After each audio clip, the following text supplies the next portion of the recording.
sort of simple definition is, when you're selling out, you're putting your own interest ahead of those of somebody else. In the case of sales, you're putting your own interests before those of your buyers.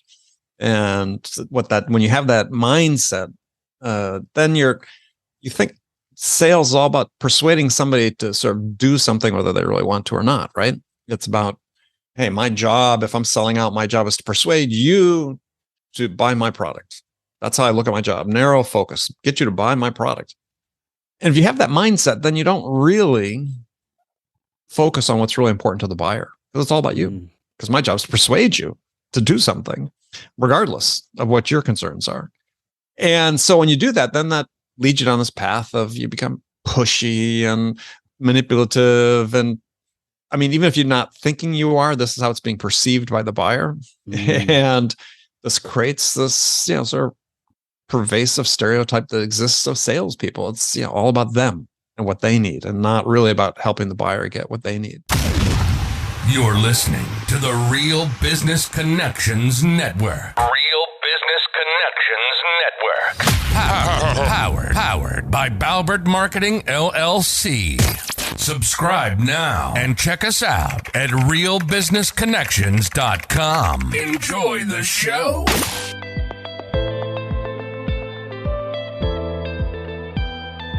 Welcome everyone to Learn, Speak, Teach, powered by Balbert Marketing, LLC. If you love to learn, be inspired, and succeed, we're here to speak and teach. I'm your host, Ben Albert. I believe if you're not living, you're dying. If you're not growing, you're withering. And if you're not engaged, you can turn this off right now. Because we here at LST are lifelong learners. And listen, I'm not your guru. I'm an ordinary guy on a journey to learn from the experts. My goal is to host each conversation with a beginner's mindset. Learn and let the experts speak and teach their truths. Join us! Oh yeah, and don't forget to subscribe. This episode is brought to you completely free. Get some stake in the game here. My fee for the show only takes a few moments. If you gain value from the episode, personally share with a friend and explain your favorite part. Bonus points. Please leave us a review on Apple, Google Podcasts, or anywhere you listen to the show. All right, let's get started. Welcome everyone once again to Learn, Speak, Teach on the Real Business Connections Network. I'm here today with Andy Paul. Andy, what's up? How are you? Oh, well, thanks for having me, Ben. Doing great. Beautiful summer day. I'm excited to be here with you because we're going to talk about selling without selling out. To give everybody context, Andy has more than 30 years experience as a sales professional and vice president of sales with enterprises ranging from Fortune 1000 companies to technology startups. As founder and principal of Sales Action Group, he has consulted with numerous CEOs to help them discover the key to consistent sales success. Host of Sales Enabling Podcast with Andy Paul. Over 1,200 episodes, top 0.5% globally. So clearly knows what he's talking about and brings on great people in the podcast as well. And he's the author of multiple best-selling books, most recently, Sell Without Selling Out, a proven framework to increase win rates and shorten decision cycles without the salesy, without the salesy behaviors buyers hate. In a moment, I'm going to ask you what these salesy things are. Sure. But I want to give the audience a little more context because obviously you're kicking butt and taking names. I presume you didn't just roll out of bed one day and start working and consulting with incredible Fortune 1000 companies. Give us a little bit of context about what brought you here today and potentially weave in how you kind of figured out that there was an issue in sales along the way. Sure. I started my career selling computer systems, on-premise computer systems. At the time, a company called Burroughs, second largest computer company in the world at that time. Not that meant much since IBM had 80% of the market share. That was pre antitrust days. But just got into the tech world from that. I was working in the San Francisco Bay Area.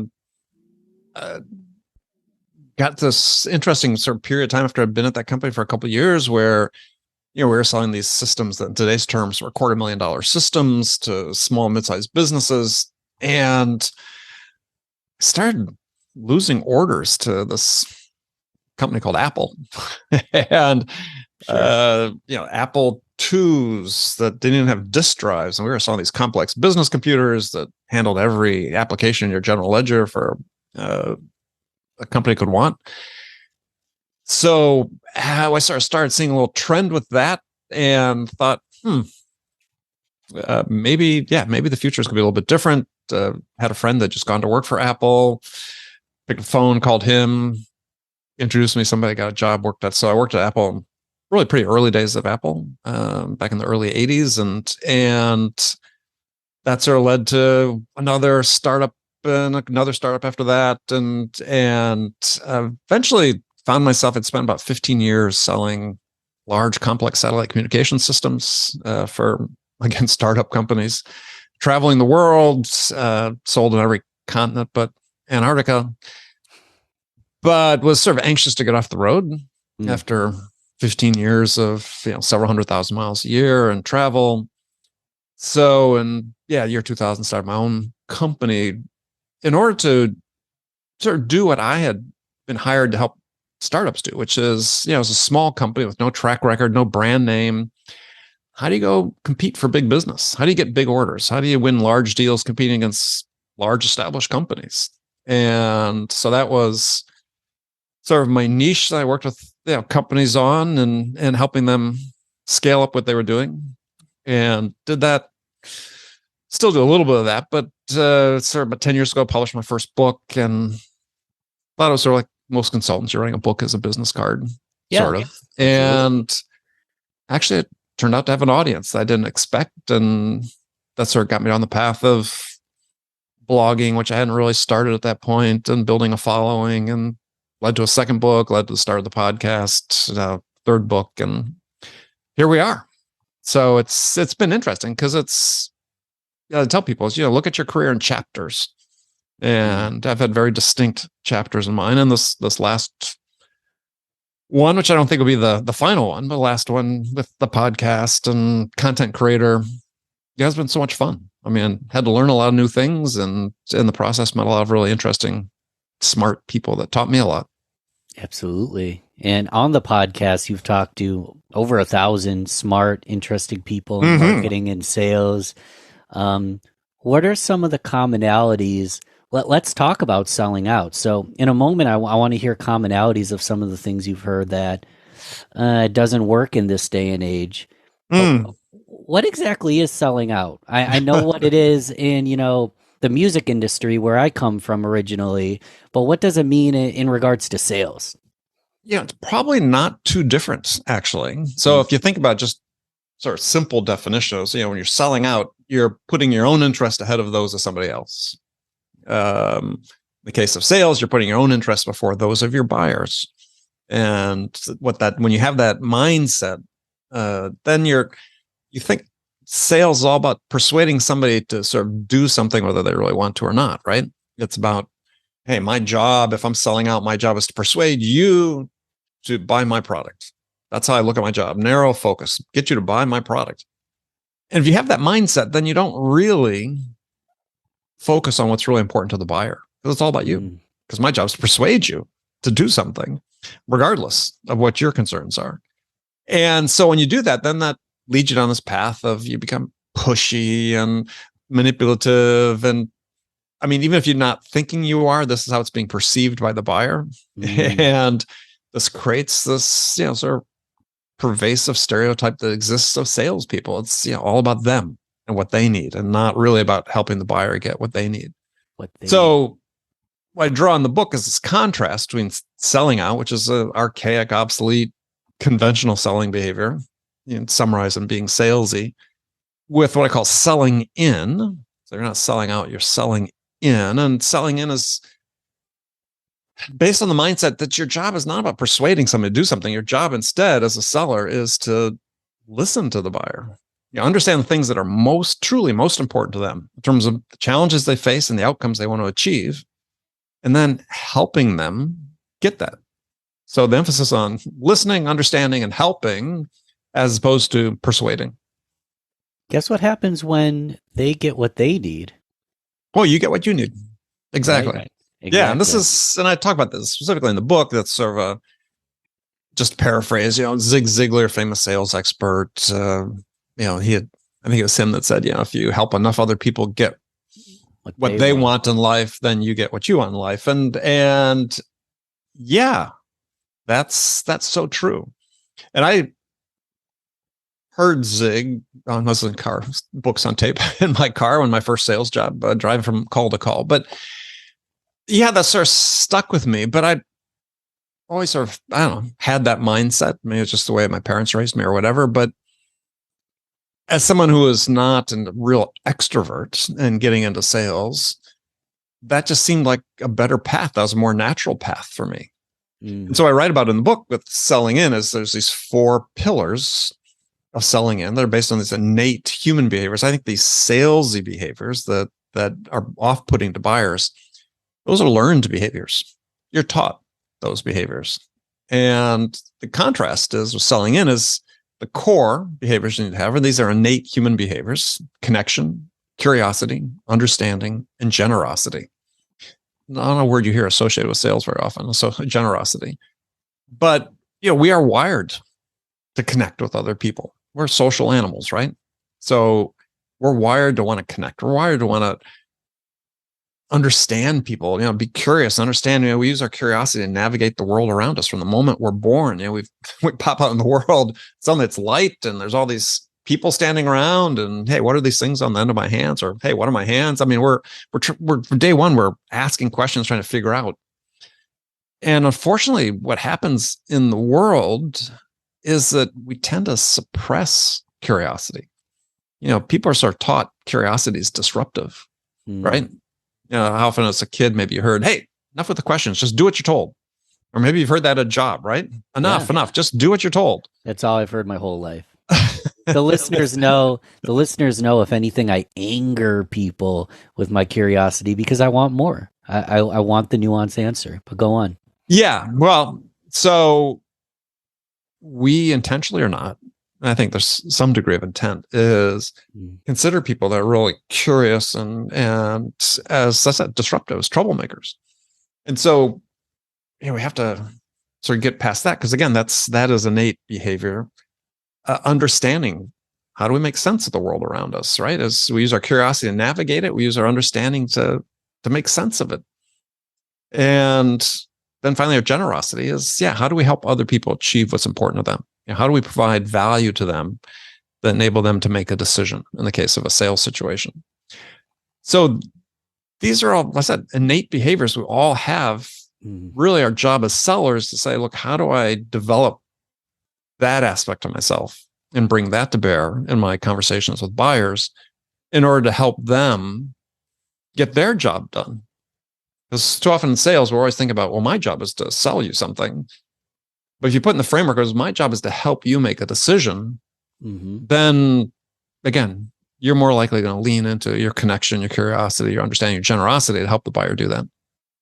This is a slight digression, but I presume the podcast has led to sales for these reasons, in a sense, correct?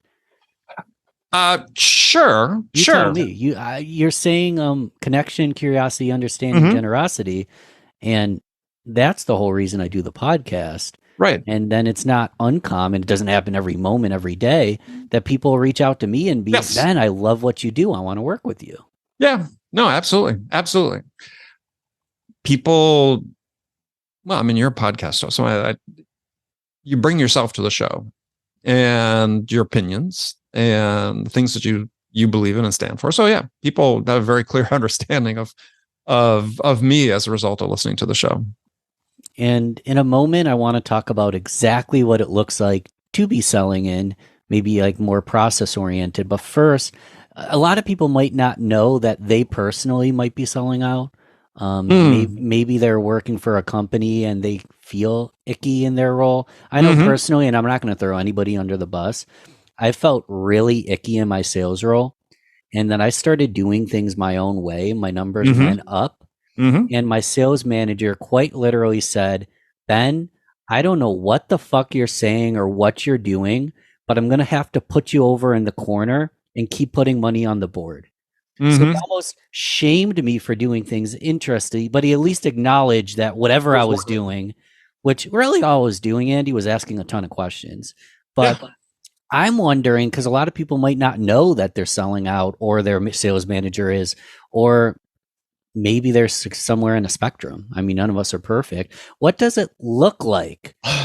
You can throw someone under the bus if you want Oh to. no, It's no up to reason. you.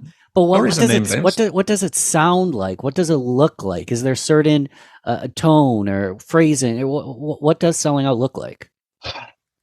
Well, we sort of think of the this is an extreme example, but think of sort of the worst case you've sort of seen, let's say in a TV show or a movie, of how a salesperson's portrayed.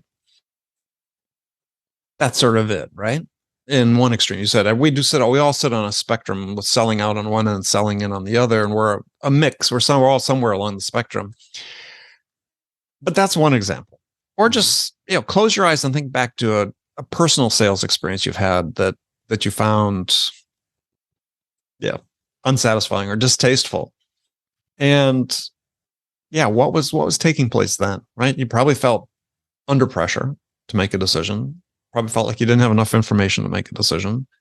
You felt like it was all about the salesperson, what they needed at that moment, not what you needed. You felt like maybe being a little manipulated because, hey, you signed today, get an extra discount. And then tomorrow the same discounts available. Yeah, you come back tomorrow. Right? Which is always the line I used with car salespeople when they were doing that to me. But we've all experienced it, right? And we've seen it. And unfortunately, I said that stereotype exists, unfortunately, for a reason. And it's not that salespeople are uniformly salesy or bad. It's just that, some substantial portion sort of been trained or socialized that that's what their job is. Their job is to go out and persuade somebody to buy their product, not really understanding that's not really their job at all. You said trained or socialized. So this is a learned behavior. Oh, these are learned behaviors. Yeah. I mean, yes, in the main. I mean, we've all experienced like my son, my oldest child, when he was young, very persistent, really very salesy when he was trying to get things that he wanted. He's not that way now. I think there's sort of kids, you sort of have that. But we see what's happening in movies. We see what's happening in TV shows. We see there is a woman on my show, Dawn Dieter Schmeltz, who's head of the undergraduate sales degree program at Kansas State University, and had her on the show earlier this year. And she was sort of giving an example of that. She said, look, she teaches lots of courses on selling, obviously, at Kansas State. One that she teaches Introduction to Professional Selling. And the program at Kansas State is perhaps the most well-regarded undergraduate selling program in the United States, or among the most well-regarded. And she said in her Introduction to Professional Selling course, she's got these 18, 19-year-old kids who have no exposure to sales, no background in sales. For the most part, parents aren't in sales. And she says when she does her first role play with them, they all default almost uniformly to being super salesy. And it's just there, right? They sort of picked it up somehow. They picked it up that this is the persona you're supposed to assume when you're selling, as opposed to being yourself, right? Because as soon as they start being salesy, that's not them anymore. And so it's in part the reason why the subtitle to my book is A Guide to Success on Your Own Terms, because I don't believe there's one way to sell. I don't believe there's two ways to sell. I think if there's 5 million salespeople in the world, there's 5 million unique ways of selling. You discovered one yourself, right? This was the Ben way of selling, the Ben methodology. And sure, you were influenced by various things, but it was uniquely you based on your personality and how you interacted with people. And unfortunately, what's happened certainly in tech sales, B2B software sales, and so on over the last 15, 20 years has been this real move toward conformity, right? We've got this process and we have this tech stack that we use and want everybody to do things this way. well, it doesn't really work. And the data shows it. Doesn't mean that some companies haven't grown doing that, but it wasn't because of their sales model. In fact, arguably, you can look at the data underlying that and say, yeah, the sales model, based on their results, they're probably underperforming from where they should be. So it's still a human business. We're still people to selling to people. And when buyers make a decision, there's been multiple studies on this. Challenger had it. Other analyst firms have talked about it. Is that more than 50% of the buyer's purchase decision is based upon their experience with the individual seller. Okay. Not with the company, with the seller. And not the features, the benefits, the slide deck. No, and so there's been more recent data that I share when I do presentations. Partner company that I work with is consulting firms conducted thousands of in-person interviews with buyers around the world. This is their job. They're a consulting firm. They do win-loss analyses for sales organizations. And they recently summarized their findings based on all these interviews into 9 reasons why you win deals and 9 reasons why you lose deals. And on the 9 reasons why you lose deals, none of them are about the product or the price. It is all about, almost in the main, about, the experience they had with the seller. And the same thing was true with 9 reasons why you win deal.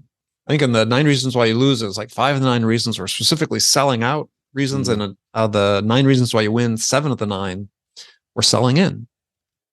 That's what the buyers remember, right? When they're having to make a decision about something, they remember their experience with you as a seller.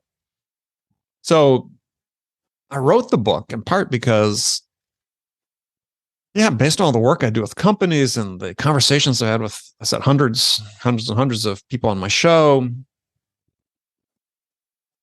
it was pretty clear to me is we're not getting any better at this thing of business to business selling. In fact, arguably, we're getting worse.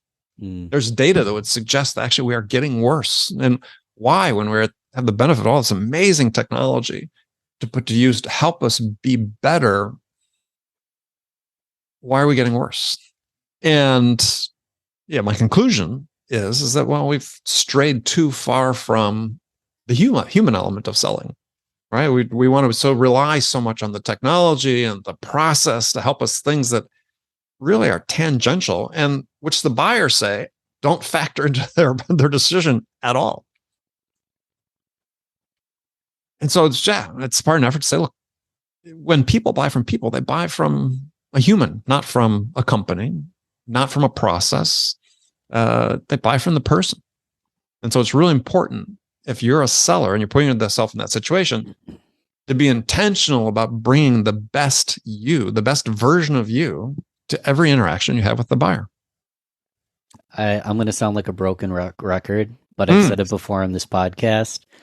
Humans sell and market to humans, that purchase from humans, that renew with humans, that provide referrals, recommendations, nominations, whatever you want to call it, to other humans. And even when they're creating a SaaS product, who made that SaaS product? Oh, yeah. and it's for humans. So I love this. The choir is listening. The choir is listening. Well, I hope everybody at home is a choir as well. But to your point, I like to say is, you're not selling to a persona, you're selling to a person. And you have to remember, is unfortunately too many sellers. We arm our sellers today with great data about the people they're selling to. Your ideal client profile within that is, here are the various people you need to talk to. Here's the personas for each of those titles. Here's the playbook. Here's the questions you ask. And what you're doing is you're sort of saying, well, you don't really need to be curious or even that interested. Just go execute this. Right? Execute this process, execute the script in the playbook. It's just all very superficial. And if you're a buyer on the receiving end of that, it's like, well, where's the human here? Right? So, if you never dig below the surface, as you obviously do, is, ask more questions. really get to a detailed level of understanding what's really, really important for the buyer.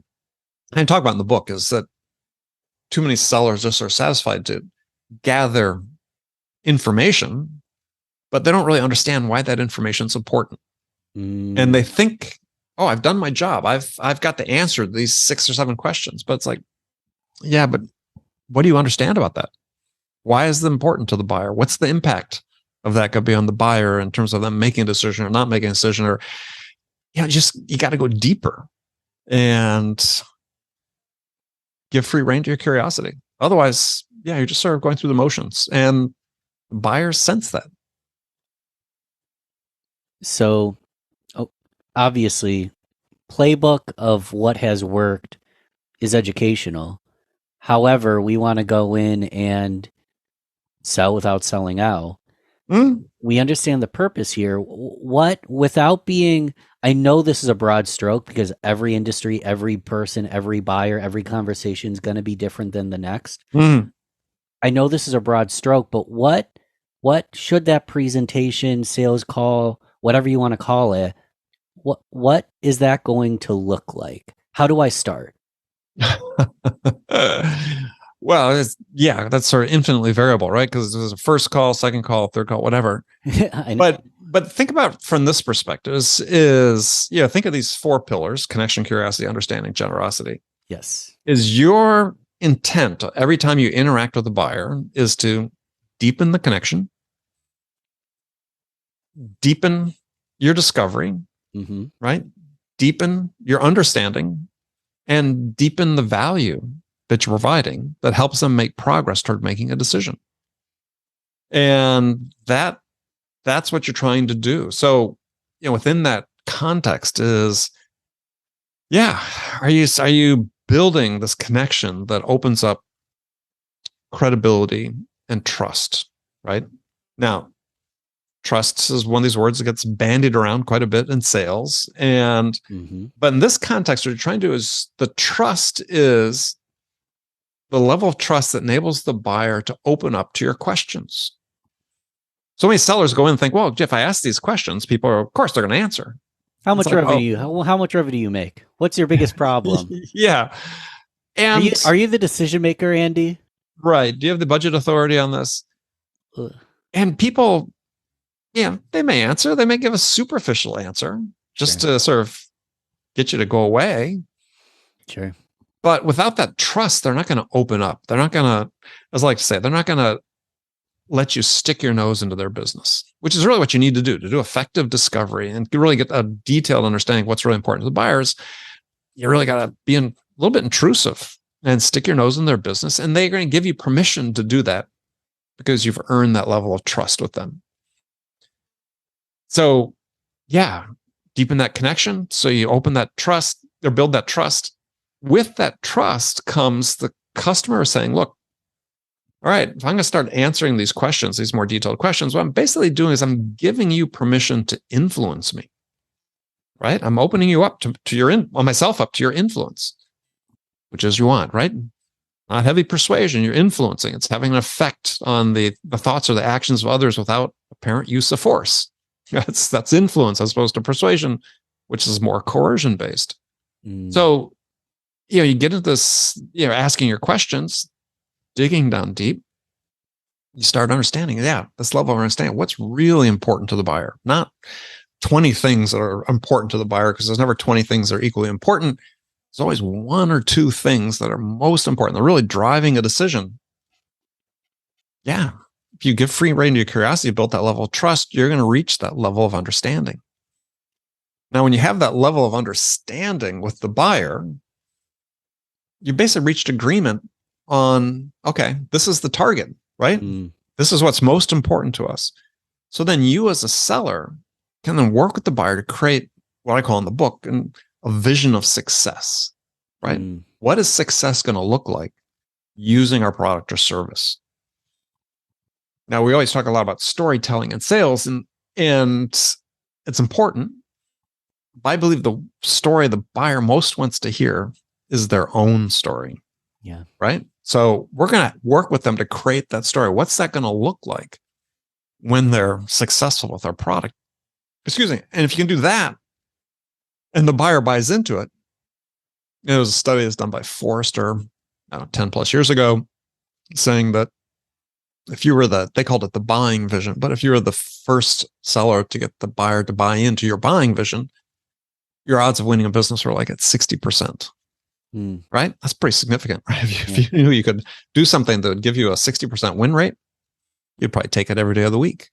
So yeah, now really important, because that becomes a critical milestone, is have we reached that agreement on what's really important to them? Once we do that, if your competitors haven't gotten that level of understanding, it doesn't mean the buyer's going to share it with them. Sure. Heavens no. I mean, they don't just give that information out willy-nilly. Even if they've shared it with you, they don't say, oh, now that we've told Andy, we have to go tell Ben the same thing. Absolutely not. I mean, I've never experienced that. No, not at all. Yeah. So if you get to that point, as I like to say, at that point, where you've reached that mutual level of understanding, and you're making the buyer feel really understood, it's kind of yours to lose at that point. So, one way to not make sure you don't screw it up is to keep going down the path of saying, okay, let's start building this vision of success, right? Let's help the buyer really understand what it's going to be like to use the product. I go through in the book, give examples of how to help do that. But then, like I said, you stand a pretty good chance of winning if you can do that.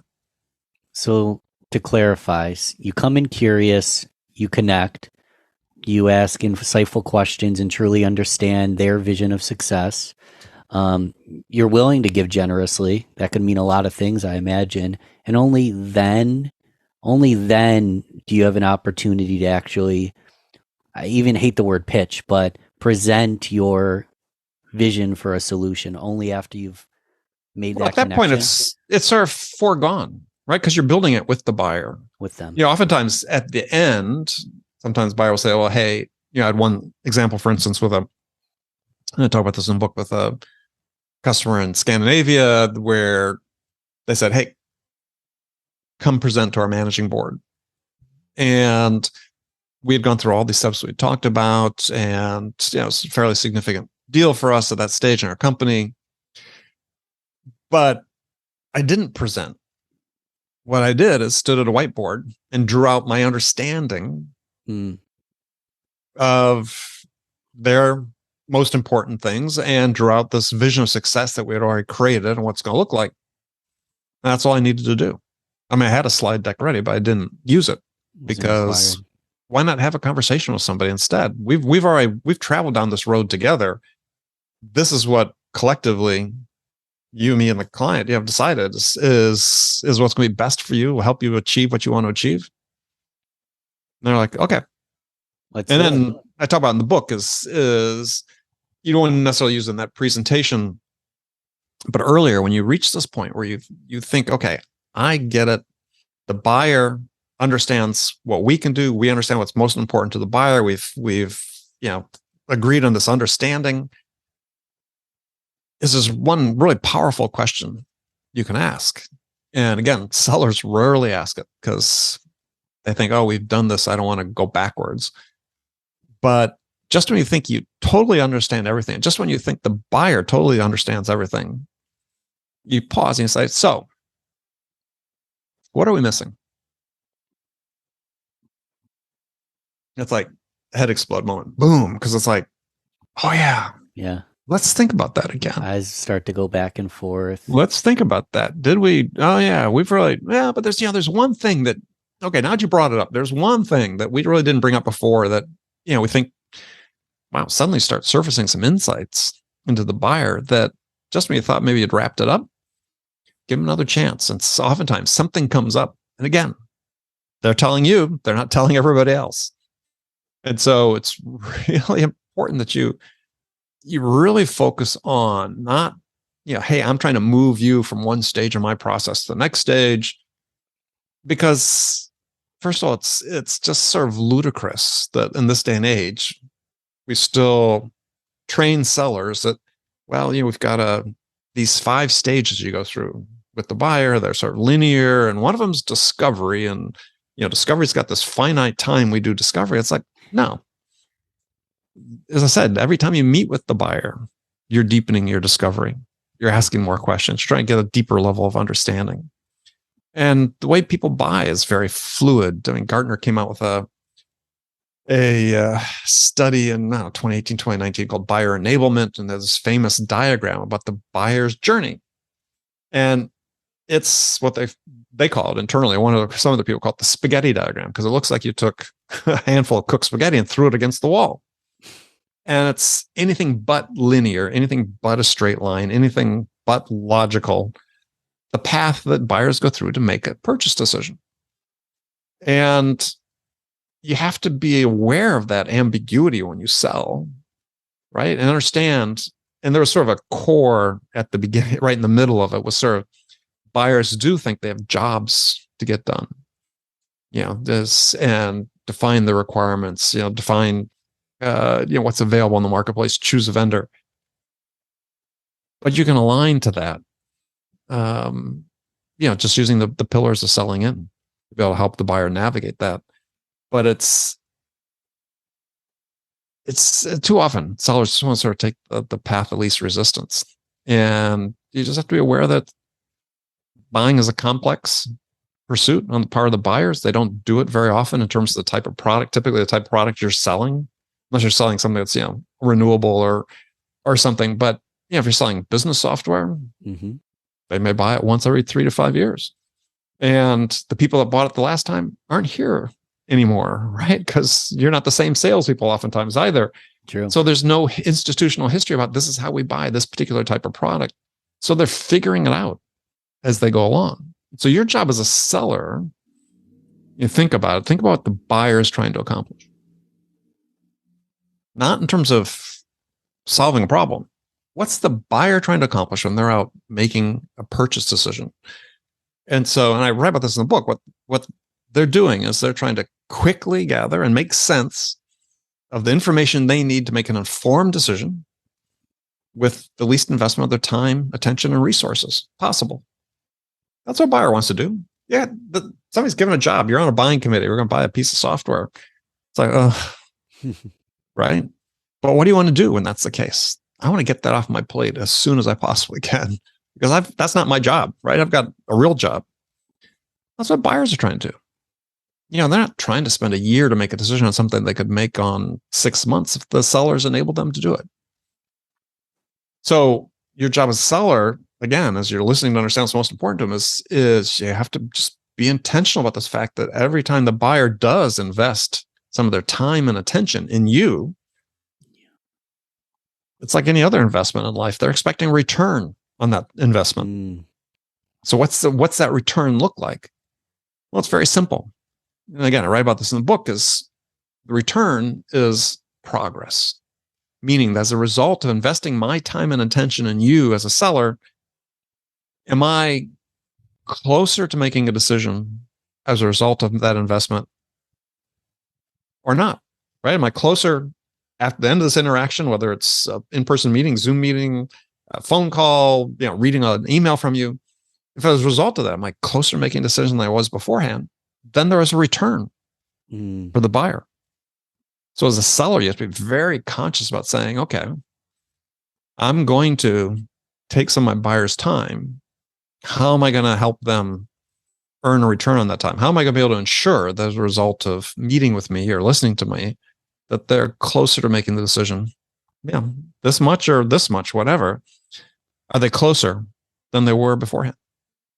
And if they're not, this is sort of harsh for some sellers when I tell them, I said, if they're not, then don't do it. Don't reach out to them. Don't make the phone call. Don't, until you are ready to make that happen, until you're ready to uphold your end of the bargain, which is you're going to help them make progress. Don't waste their time.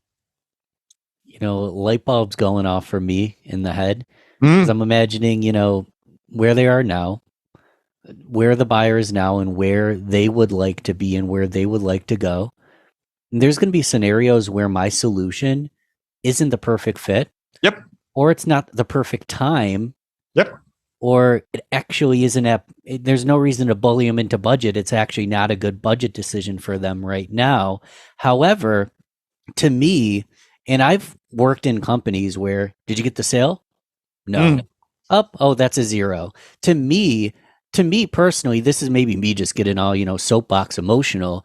If I can take them from 0 to 5, even if they haven't made it to 100, I feel better knowing that I helped them get to 5. And my hope is that, in a perfect world, we had the perfect solution and they're going to work with me. But if I took them from 0 to 0, nothing happened. If I took them 0 and then I wasted their time, they're still at 0 and their time was wasted. If we can get them a little bit closer, my hope and my intuition is they'll come back around when they're ready. And even if they don't, I feel good for helping them lead in the proper direction, rather the opposite direction, which can happen. Yeah, absolutely. I think many sellers, and I certainly have experienced in our careers, is saying to the buyer, hey, look, I don't think this is a fit. Hey, here's maybe another company you should talk to, or this is what I recommend you do. And yeah, it came back to me later, right? In form of business with that company. I want to talk a little bit more about that. But the key, I was just going to finish. The key is, give me the key. Do it early enough, right? Is you don't want to have that understanding come, after you've invested, 100 hours selling to that buyer and say, oh yeah, I just don't think you're a fit. That's just why it's really important to look at this connection part of the equation is so paramount, because if I don't make this connection, if I don't build this trust, I'm never going to get to that level of understanding that enables me to say, yeah, this is not going to be a great fit, right? And these are the reasons why, hey, I really appreciate you taking time to talk with us, but do you mind if we revisit this with you in 6 months or whatever? People really appreciate that. The sooner you do it, you consume less of their time and less of your time. And this whole issue is sort of endemic problem, or a problem that's endemic to sales these days, is that sellers hate to give up pipeline without really thinking through that. Well, it doesn't really constitute pipeline anyway, because they're not really a fit, or they're not qualified in some dimension. And as a result, we have, depending what study you believe, this high fraction of opportunities in B2B pipelines that end up in the no decision category.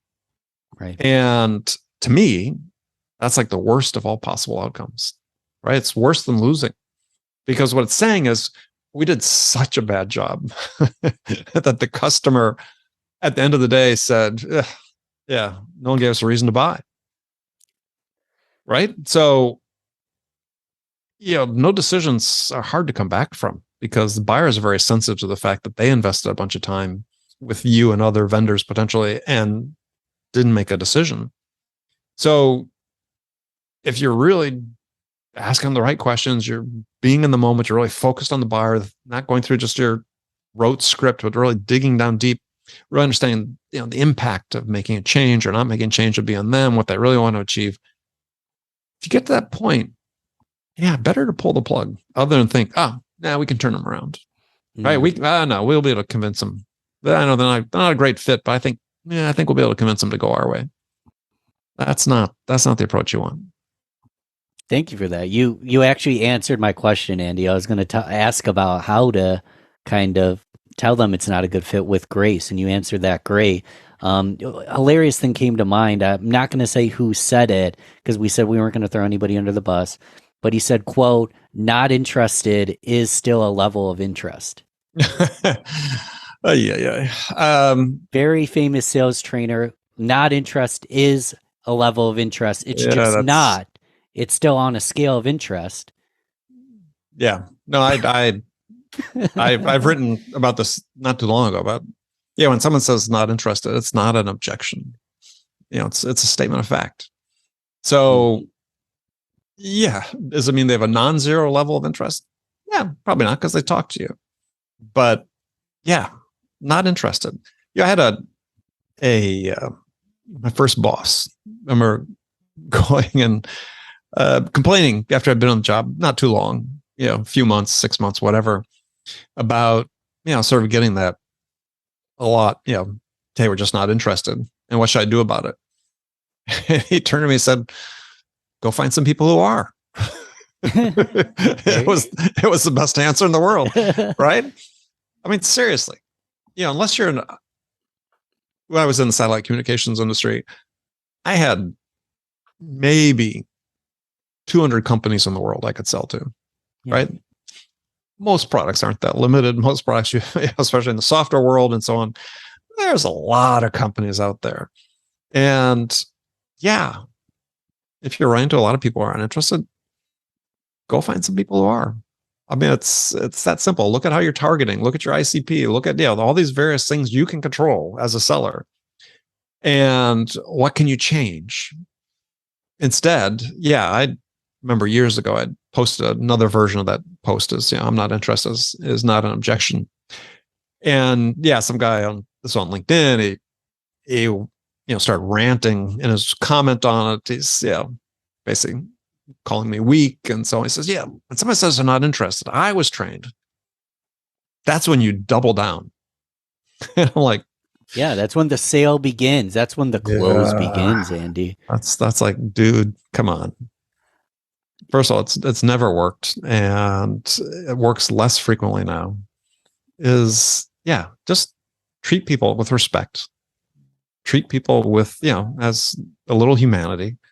And sometimes you can turn that, hey, we're not interested, into say, okay, got it. Well, would you mind if I sent you some information?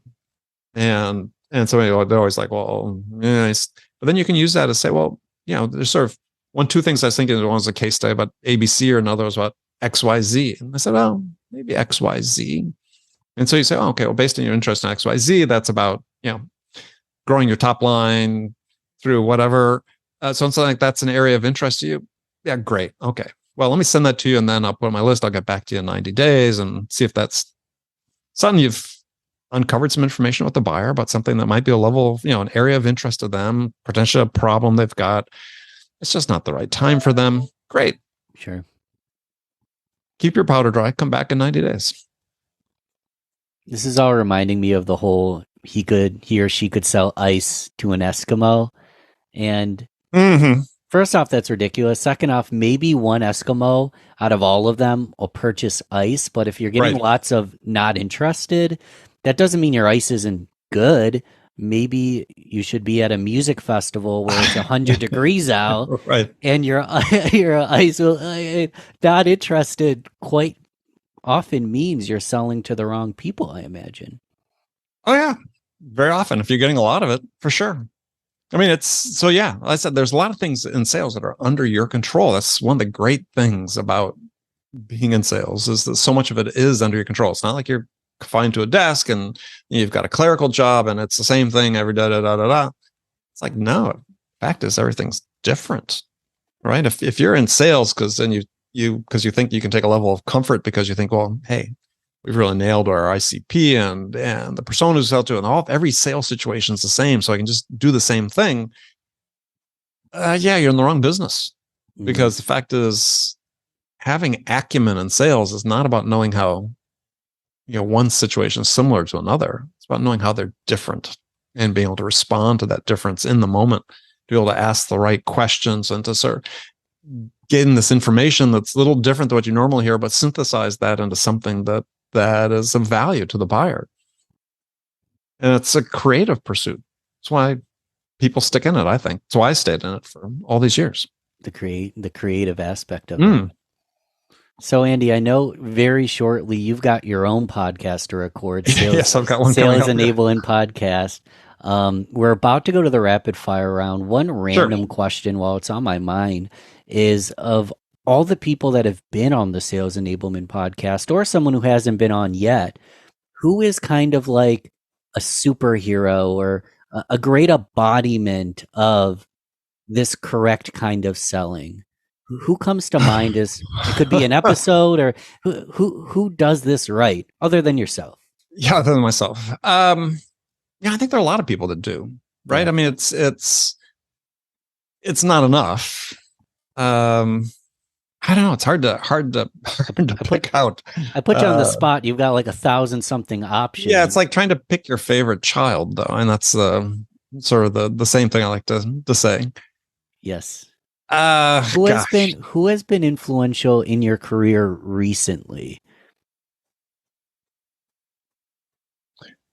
Uh, yeah, I don't want to say nobody. I was going to say a lot of people in sort of small ways, and that's the thing with the podcast. As I tell people, is that's doing this many episodes, but even doing fewer, but this many. It's really one of the more selfish things I've done in business because I get the opportunity to learn from all these really smart people. So, yeah, I don't think there've been any game changers, but I think in every episode, every person I talk to, I pick up something. Andy, right? That makes me think. And yeah, cumulatively, without a doubt, the podcast has made me better at what I'm doing now. I want to tell you I love this answer because that's kind of where I've answered questions like that before.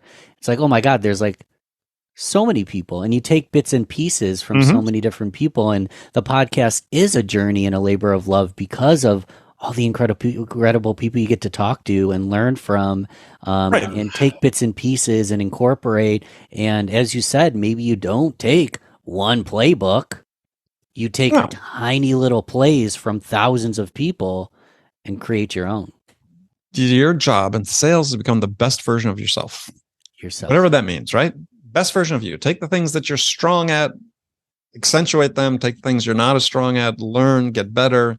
But the end result is always going to be you, right? You're not assuming a role. You're not a character in a stage play or in a movie, pretending to be somebody else. You're yourself. And the more you bring yourself to this, the more you'll find it's easier to connect with buyers, build that level of trust because you've got this level of transparency about who you are. Just leads to success on so many dimensions.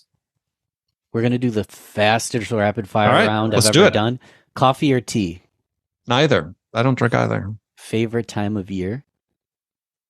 Yeah, I like Thanksgiving. Favorite activity on the weekend that doesn't involve your work? Big into sort of endurance sports like bike riding and running and swimming and so on. Love this. So I saw on your website there's a way that I can actually take a quiz and see what spectrum. How salesy you are. Yes. Can I put that in the show notes? Absolutely. What exactly is that? Oh, it's not very scientific, just to give a heads up. But it's just meant to be sort of a fun way to give people a way to sort of gauge where they stand on this spectrum between selling out and selling in. Love this. I'll put it in the show notes. Anything that we didn't touch on that you want to bring to the table at the end here? No, that was great. Thank you for the time. Really appreciate it. You're about to go do a podcast of yourself. Sales Enablement Podcast is incredible, guys. I recommend it. That's in the show notes. If you're a podcast listener, you know that the show notes is the gospel of this show. So go click some of the links there. And Andy, thanks, man, for coming on the show. It's been a pleasure. Oh, thank you for having me. It's been a lot of fun. Thanks again for listening to Learn, Speak, Teach, powered by Balbert Marketing, LLC. You need to go subscribe if you haven't yet. This show is completely free. If you gain value from the episode, personally share with a friend and explain your favorite part. Leave us a review on Apple, Google Podcasts, or anywhere you listen to the show. All right. Thanks once more for listening to LST. I am so grateful. Talk to you soon.